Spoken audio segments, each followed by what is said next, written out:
Hi kitchen recipes in മലയാളത്തിലോട്ട് എല്ലാവർക്കും സ്വാഗതം. എൻ്റെ പേര് ശില്പ. നമുക്കിന്ന് ഒരു സിമ്പിൾ ആയിട്ട് ഉണ്ടാക്കിയെടുക്കാൻ പറ്റുന്ന ഒരു വെജിറ്റബിൾ പുലാവ് റെസിപ്പി നോക്കാം.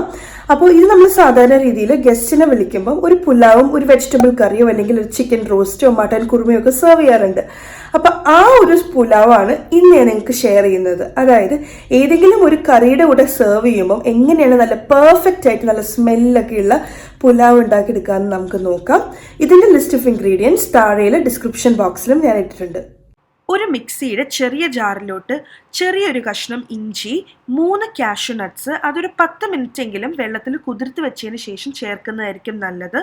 പിന്നെ 4 മഞ്ഞ മുന്തിരി, അതായത് ഈ ഉണക്കമുന്തിരി ചെറുത് മഞ്ഞ കളറിൽ വരില്ലേ, അതൊരു 3ഓ 4ഓ ചേർക്കാം.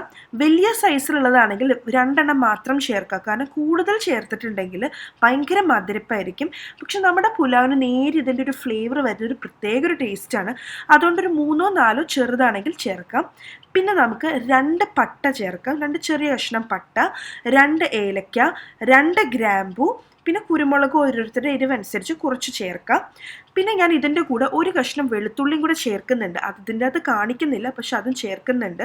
അതിൻ്റെ കൂടെ തന്നെ ഞാൻ 1-2 ടീസ്പൂൺ എണ്ണ ചേർക്കുവാണ്. വെളിച്ചെണ്ണയൊന്നും ചേർക്കരുത്.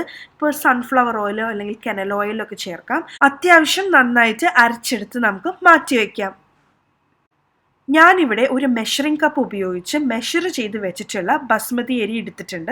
അപ്പോൾ ഇത് 1.5 കപ്പ് ബസ്മതി അരിയാണ്. നന്നായിട്ട് കഴുകിയതിന് ശേഷം കുറച്ച് വെള്ളത്തിലിട്ട് ഒരു 20 മിനിറ്റ് കുതിർക്കാനാക്കി വെക്കണം. അങ്ങനെ ഒരു 20 മിനിറ്റ് വെള്ളത്തിൽ കുതിർക്കാൻ വെച്ചതിന് ശേഷം നമുക്ക് ഈ വെള്ളം ഊറ്റിക്കളയണം. ഒരു പാനിലോട്ട് കുറച്ച് എണ്ണ ഒഴിച്ചു കൊടുക്കാം. അപ്പോൾ ഈ എണ്ണയ്ക്ക് പകരം നെയ്യ് ചേർക്കാം. അപ്പോൾ കുറച്ചും കൂടെ നല്ല സ്മെല്ലായിരിക്കും. ഗസ്റ്റൊക്കെ വരുമ്പോൾ നമുക്ക് നെയ്യ് ചേർക്കാം. വേണമെങ്കിൽ എണ്ണയും നെയ്യും കൂടെ ഒരുമിച്ച് ചേർത്താലും കുഴപ്പമില്ല. എണ്ണ ചൂടായി കഴിയുമ്പം നമുക്കിതിലോട്ട് 2-3 പച്ചമുളക് ചെറുതാക്കി അരിഞ്ഞതാണ് ചേർത്ത് കൊടുത്തിട്ടുണ്ട്. ഇതിൻ്റെ കൂടെ തന്നെ ഒരു ചെറിയൊരു സവോളയും ഇതേപോലെ അരിഞ്ഞ് ചേർത്ത് കൊടുത്തിട്ടുണ്ട്. അപ്പോൾ 1 മിനിറ്റിന് താഴെ നമുക്ക് ഇളക്കിയാൽ മതി. കൂടുതൽ നേരം ഇട്ട് ഇളക്കേണ്ട ആവശ്യമില്ല. ഒരു മീഡിയം ഫ്ലെയിമിൽ. അപ്പോൾ ഈ സവോളയ്ക്ക് അങ്ങോട്ട് ബ്രൗൺ കളറൊന്നും ആകേണ്ട കാര്യമില്ല. അതുപോലെ തന്നെ നമ്മൾ ഈ പുലാവ് ഒറ്റയ്ക്ക് കഴിക്കാനാണെങ്കിൽ കൂടുതൽ പച്ചമുളക് ചേർക്കാം. അപ്പോൾ കുറച്ച് എരിവുള്ളതായിരിക്കും നല്ലത്. പക്ഷേ ഞാൻ നേരത്തെ പറഞ്ഞോളം തന്നെ ഈ ഒരു പുലാവ് നമ്മളൊരു കറിയുടെ ഒപ്പം കഴിക്കാൻ വേണ്ടിയിട്ടാണ് ഉണ്ടാക്കുന്നത്. അതുകൊണ്ട് തന്നെ നമുക്ക് ഒരുപാട് പച്ചമുളക് ചേർത്തില്ലെങ്കിലും കുഴപ്പമില്ല. നമ്മൾ നേരത്തെ അരച്ചു വെച്ചിട്ടുള്ള മസാലക്കൂട്ടുണ്ടല്ലോ, അത് നമുക്കിതിലോട്ട് ഇട്ട് കൊടുക്കാം. എന്നിട്ട് നമുക്ക് ഇതൊന്ന് ഇളക്കിയെടുക്കാം. അപ്പോൾ ഒരു മീഡിയം ഫ്ലെയിമിൽ ഇട്ടിട്ട് വേണം ഇത് ഇളക്കാനായിട്ട്. അപ്പോൾ ഈ ചേർത്ത മസാലക്കൂട്ടിൻ്റെ പച്ചമണം മാറണ വരെ പെട്ടെന്ന് തന്നെ ആകും, 2-3 മിനിറ്റിനുള്ളിൽ തന്നെ ആകും. ഇതേപോലെ അങ്ങോട്ട് ഇളക്കിയെടുക്കാം. ഒരുപാട് മസാലകളൊന്നും ചേർത്തിട്ടില്ല, കണ്ടാൽ തന്നെ അറിയാം. ഞാൻ പറഞ്ഞല്ലോ, നമ്മളിതൊരു കറിയുടെ ഒപ്പം കഴിക്കാൻ വേണ്ടിയിട്ടാണ് ഉണ്ടാക്കുന്നത്. അപ്പോൾ ഒരുപാട് മസാല ഉണ്ടെങ്കിൽ അത് അത്രയ്ക്ക് അങ്ങോട്ട് ടേസ്റ്റ് വരില്ല. ഇതാണ് കറക്റ്റ് ലെവലാണ് ഇപ്പം ഞാൻ ഈ ചേർത്തിട്ടുള്ളത്. അപ്പോൾ ഈ ഒരു ലെവലിൽ നിങ്ങൾ പുലാവ് ഉണ്ടാക്കുമ്പം ഇതിൻ്റെ കൂടെ ഒരു കറി കൂട്ടി കഴിക്കുമ്പോൾ ഒരു പ്രത്യേക ഒരു സ്വാദായിരിക്കും. നിങ്ങൾ എന്തായാലും ട്രൈ ചെയ്ത് നോക്കണം. ഇനി നമുക്ക് കുറച്ച് പച്ചക്കറികൾ ചേർത്ത് കൊടുക്കാം. നിങ്ങൾക്ക് ഇഷ്ടമുള്ള പച്ചക്കറികൾ ചേർക്കാം. ഞാൻ ഇന്നിവിടെ ചേർത്തിട്ടുള്ളത് ഒരു വലിയൊരു ക്യാരറ്റും പിന്നെ ഒരു മീഡിയം സൈസ്ഡ് ഉരുളക്കിഴങ്ങുമാണ് എടുത്തിട്ടുള്ളത്. ഇത് രണ്ടും ചെറുതാക്കി അരിഞ്ഞാണ് ഞാൻ ചേർത്ത് കൊടുത്തിട്ടുള്ളത്. അപ്പോൾ ഇത് രണ്ടും കൂടെ ചേർത്ത് ഏകദേശം 1 മിനിറ്റോളം ഇട്ട് നമുക്കൊന്ന് മീഡിയം ഫ്ലെയിമിലിട്ടൊന്ന് ഇളക്കിയെടുക്കാം. അപ്പോൾ നിങ്ങൾക്ക് ഇഷ്ടമുള്ള പച്ചക്കറികൾ ചേർക്കാം കേട്ടോ. നമ്മൾ സാധാരണ രീതിയിൽ വെജിറ്റബിൾ പുലാവ് ചെയ്യുമ്പോൾ ചേർക്കാറുള്ള പച്ചക്കറികൾ ഈ ക്യാരറ്റും പിന്നെ പൊട്ടേറ്റോയും, പിന്നെ ഇതിൻ്റെ കൂടെ നമ്മൾ ഗ്രീൻ പീസ് ചേർക്കാം, ബീൻസ് ചേർക്കാം, കോളിഫ്ലവർ ചേർക്കാം. അപ്പോൾ അതൊക്കെ ഓരോരുത്തരുടെ ഇഷ്ടം അനുസരിച്ചാണ്. ഇന്നിപ്പോൾ ഞാൻ ജസ്റ്റ് വീട്ടിലുണ്ടാക്കാൻ വേണ്ടി എൻ്റെ കുട്ടികൾക്കൊക്കെ കൊടുക്കാൻ വേണ്ടി ഉണ്ടാക്കുന്നത്. അതുകൊണ്ട് ഞാൻ ഇത്രയൊക്കെ ചേർക്കുന്നുള്ളൂ. പക്ഷെ ഒരു ഗസ്റ്റൊക്കെ വരുവാണെങ്കിൽ ഗ്രീൻ പീസും ബീൻസും കോളിഫ്ലവറൊക്കെ തന്നെ ചേർത്ത് ചെയ്ത് കൊടുക്കുക. അപ്പോഴായിരിക്കും കുറച്ചും കൂടെ നന്നായിട്ടിരിക്കാം. അപ്പോൾ ഇതേപോലെ ഒന്ന് നമുക്ക് ഇളക്കിയെടുക്കാം. 1 മിനിറ്റ് 1.5 മിനിറ്റോളം നമുക്കിങ്ങനെ ഇളക്കിയെടുക്കാം. ഏകദേശം 1-1.5 മിനിറ്റ് ഇതേപോലെ ഇളക്കിയതിന് ശേഷം നമുക്ക് ഫ്ലെയിം ഏറ്റവും ലോയിൽ വെക്കാം. ഇനി നമുക്കിതിലോട്ട് ചോറ് വേവിച്ചെടുക്കാനുള്ള അല്ലെങ്കിൽ അരി വേവിച്ചെടുക്കാനുള്ള വെള്ളം ഒഴിച്ചു കൊടുക്കാം. അപ്പോൾ ഞാൻ നേരത്തെ പറഞ്ഞല്ലോ 1.5 കപ്പ് അരിയാണ് ഞാൻ എടുത്തു വെച്ചിട്ടുള്ളത്. അപ്പോൾ ആ 1.5 കപ്പ് അരിയാണ് എടുക്കണമെങ്കിൽ അതിൻ്റെ ഇരട്ടി പ്ലസ് ഒരു 1/4 കപ്പും കൂടെ വെള്ളം ഒഴിക്കണം. അതായത് 3 കപ്പ് വെള്ളവും പ്ലസ് ഒരു 1/4 കപ്പ് വെള്ളവും കൂടെയാണ് ഒഴിച്ചു കൊടുക്കേണ്ടത്. അതെല്ലാവർക്കും ക്ലിയർ ആയെന്ന് വിചാരിക്കുന്നു. അപ്പോൾ ഈ വെള്ളം സാധാരണ ടാപ്പ് വാട്ടറാണ് ഞാൻ ചേർക്കുന്നത്. ചൂടുവെള്ളമോ അല്ലെങ്കിൽ നേരിയ ചൂടുവെള്ളമോ ഒന്നുമല്ല, സാധാരണ ടാപ്പ് വാട്ടറാണ് ചേർക്കുന്നത്. അപ്പോൾ ഈ വെള്ളം ചേർത്തതിന് ശേഷം നമുക്ക് ഫ്ലെയിം കുറച്ച് ഹൈയിൽ തന്നെ വെച്ചിട്ട് ഈ വെള്ളം ഒന്ന് തിളപ്പിക്കാനാക്കി വെക്കണം. ഈ സമയത്ത് നമുക്ക് ഇതിലോട്ട് ആവശ്യത്തിന് ഉപ്പ് ചേർത്ത് കൊടുക്കുക.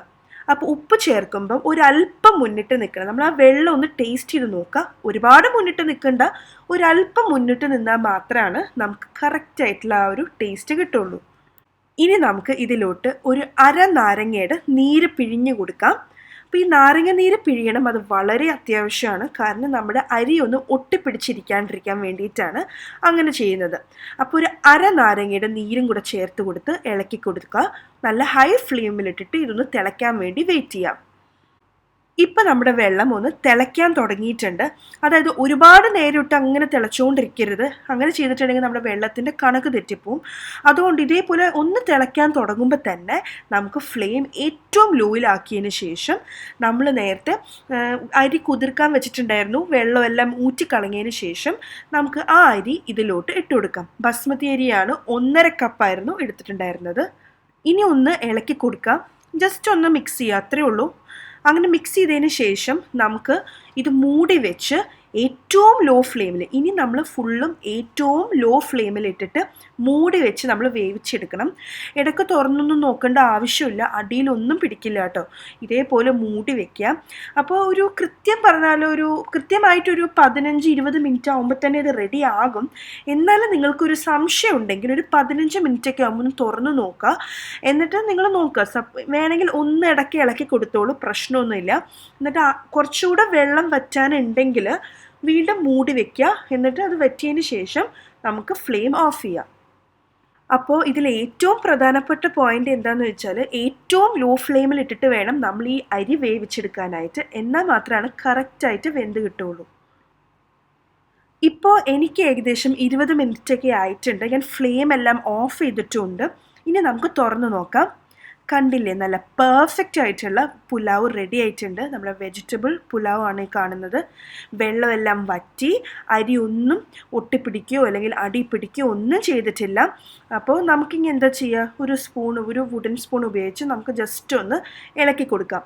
അപ്പോൾ അത് എല്ലായിടത്തും ഇപ്പം നമ്മുടെ പച്ചക്കറികളൊക്കെ ഒരു ഭാഗത്താണ് സെറ്റിലായിട്ടുണ്ട്, അരിയൊക്കെ വേറൊരു ഭാഗത്താണ്. അരിയല്ല, ഇപ്പം ചോറാണ്, ചോറെല്ലാം വേറൊരു ഭാഗത്താണ് ഇരിക്കുന്നത്. അപ്പോൾ നമുക്ക് ഇതേപോലെ ഒന്ന് ജസ്റ്റ് ഒന്ന് ഇളക്കി കൊടുക്കുക. കണ്ടോ, അരി ഒന്നും പൊട്ടിപ്പോണില്ല, എന്നാൽ അതേസമയം നന്നായിട്ട് വെന്തിട്ടുമുണ്ട്. അപ്പോൾ ജസ്റ്റ് ഒന്ന് ഇതേപോലെ ഇളക്കിയതിന് ശേഷം നമുക്ക് വീണ്ടും ഇത് മൂടി വയ്ക്കാം. ഫ്ലെയിമൊക്കെ ഓഫാണ് കേട്ടോ. വീണ്ടും ഒരു 15 മിനിറ്റും കൂടെ ഒന്ന് മൂടി വെച്ചിട്ടുണ്ടെങ്കിൽ കുറച്ചും കൂടെ നന്നായിട്ട് നമ്മുടെ അരി ഇരിക്കും. കുറച്ചും കൂടെ നല്ല ഒരു സോഫ്റ്റ്നെസ് കുറച്ചും കൂടെ കിട്ടും. ഇപ്പം തന്നെ നന്നായിട്ട് വെന്തിട്ടുണ്ട്. എന്നാലും ഇങ്ങനെ കുറച്ച് സമയം കൂടെ ഫ്ലെയിം ഓഫ് ചെയ്ത് മൂടി വെക്കുന്നത് നല്ലതായിരിക്കും. അപ്പോൾ എല്ലാവരും ഇത് തീർച്ചയായിട്ടും ട്രൈ ചെയ്ത് നോക്കണം. വളരെ എളുപ്പമാണ്. ഇപ്പോൾ ഗസ്റ്റ് വരുമ്പോഴൊക്കെ ഇത് ഉണ്ടാക്കി നോക്കുക. ഇതിൻ്റെ കൂടെ ഒരു ചിക്കൻ റോസ്റ്റോ അല്ലെങ്കിൽ ഒരു വറുത്തരച്ച ചിക്കൻ കറിയോ അല്ലെങ്കിൽ ഒരു പനീർ കറിയോ അല്ലെങ്കിൽ എന്തെങ്കിലും ഒരു വെജിറ്റബിൾ കറി ഉണ്ടെങ്കിൽ സൂപ്പറായിരിക്കും, നല്ല ടേസ്റ്റിയാണ്. അപ്പോൾ നിങ്ങൾക്ക് ഈ വീഡിയോ ഇഷ്ടപ്പെട്ടെന്ന് ഞാൻ വിചാരിക്കുന്നു. ഇഷ്ടപ്പെട്ടിട്ടുണ്ടെങ്കിൽ താഴെയുള്ള red colour subscribe button click ചെയ്യാൻ മറക്കരുത്. അതിൻ്റെ തൊട്ടടുത്ത് തന്നെ ചെറിയൊരു ബെല്ലൈക്കൺ ഉണ്ട്, അതും കൂടെ ക്ലിക്ക് ചെയ്താൽ മാത്രമായിരിക്കും ഞാൻ ഇപ്പോൾ ഒരു പുതിയ വീഡിയോ അപ്ലോഡ് ചെയ്യുമ്പോഴും നിങ്ങൾക്ക് നോട്ടിഫിക്കേഷൻ കിട്ടും. നിങ്ങൾക്ക് ഈ വീഡിയോ ഇഷ്ടപ്പെട്ടിട്ടുണ്ടെങ്കിൽ ലൈക്ക് ചെയ്യാനും ഷെയർ ചെയ്യാനും മറക്കരുത്. Thank you so much for watching. By.